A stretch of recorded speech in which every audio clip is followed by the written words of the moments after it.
Halo saudara, dari Washington DC saya Helmi Yohanes dan tim VOA kembali hadir dengan serangkaian berita Amerika Serikat dalam segmen Sapa Dunia. Saudara, Italia bergabung dengan proyek perdagangan dan infrastruktur lintas benua Tiongkok yang ambisius dan bernilai triliunan dolar. Italia menjadi negara G7 pertama yang berpartisipasi dalam Belt and Road Initiative. Dan anggota Kongres Amerika memperingatkan negara sekutu mengenai diplomasi jebakan utang Beijing. Italia dan Tiongkok menghidupkan kembali spirit Jalan Sutra zaman dahulu dengan mempererat hubungan investasi. Selama kunjungan kenegaraannya di Italia, Presiden Tiongkok Xi Jinping menonjolkan kebijakan investasi infrastrukturnya, yakni Belt and Road Initiative atau BRI. Xi Jinping juga mengunjungi Prancis selama lawatannya di Eropa. Pejabat dan anggota Kongres Amerika memperingatkan sekutu Amerika mengenai apa yang mereka sebut diplomasi perangkap utang Tiongkok. And they've invested, as you mentioned, trillions of dollars into this. But what they're doing in these countries is over-leveraging countries all the way from China into Africa, and they're in the Western Hemisphere as well, with a 3-to-1 ratio that they have return on investment. They bring their own workers in. They don't hire the host workers, workers. They exploit the natural resources. And then they, without a shot fired, take over these countries economically. Menurut analis, Amerika Serikat bisa bersuara untuk mendorong Tiongkok dan mitranya memperbaiki Belt and Road Initiative. You want to make sure any Chinese projects meet high standards, that's reasonable. For us to be telling countries, don't borrow from China, don't get investment from China, that's not realistic. They're not going to listen to us, and it's going to seem somewhat hysterical on the part of the United States. Langkah Italia bergabung dengan Belt and Road Initiative diambil pada saat Uni Eropa sedang meninjau akses bebas yang dinikmati oleh bisnis Tiongkok di Eropa. Sementara pasar di Tiongkok sendiri masih sangat dibatasi oleh perusahaan asing.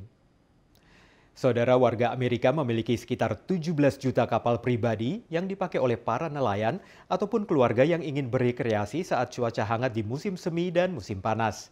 Sebagian besar kapal ini ada di negara bagian Florida dan Michigan, dan kegiatan berlayar kini bukan lagi monopoli warga kaya. Setiap ada pameran kapal, pameran tersebut didatangi puluhan ribu orang. Mulai nelayan hingga keluarga yang ingin berlayar bersama dengan kapal pribadi.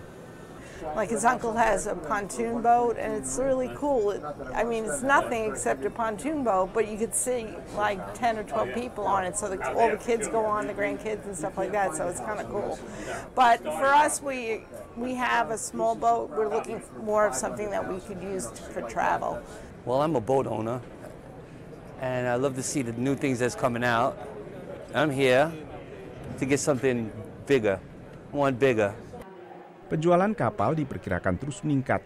Setidaknya menurut National Marine Manufacturers Association, Asosiasi Produsen Kelautan Nasional AS yang mewakili sekitar 80% produsen. Last year, 2018, the industry sold about 280,000 boats, new power boats, which was up about 4% from the year before. And we're projecting in 2019 that sales are going to be up another 3 or 4%.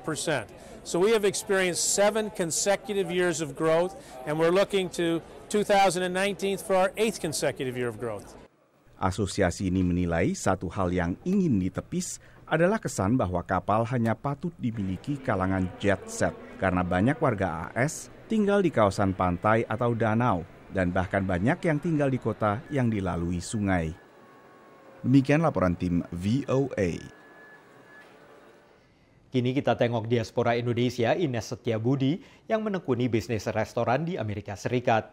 Ines dan suaminya Daniel Kurniawan merintis usaha mereka sejak tahun 2004 dan kini berhasil memiliki 7 gerai restoran di 3 bandara internasional Amerika, yakni di Washington, Baltimore, dan Philadelphia.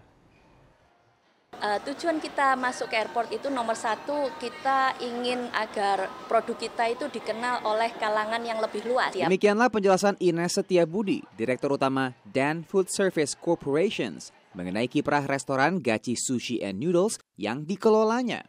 Sebelum membuka 3 gerai di Bandara Internasional Philadelphia, Gachi Sushi telah membuka 2 gerai di Bandara Internasional Baltimore. Pada saat itu airport itu mencari sushi karena di benak airport waktu itu sama sekali tidak ada sushi di airport Baltimore. Dengan jeli, Ines dan suaminya Daniel Kurniawan yang merintis bisnis restoran waralaba sejak tahun 2004 mengambil peluang untuk mengembangkan restoran sushi. Sehingga Gachi Sushi and Noodles pun menawarkan bervariasi menu, mulai dari menu sarapan hingga menu khusus gluten free. Selain tentunya sushi dan ramen, They're serving it looks huge, looks good.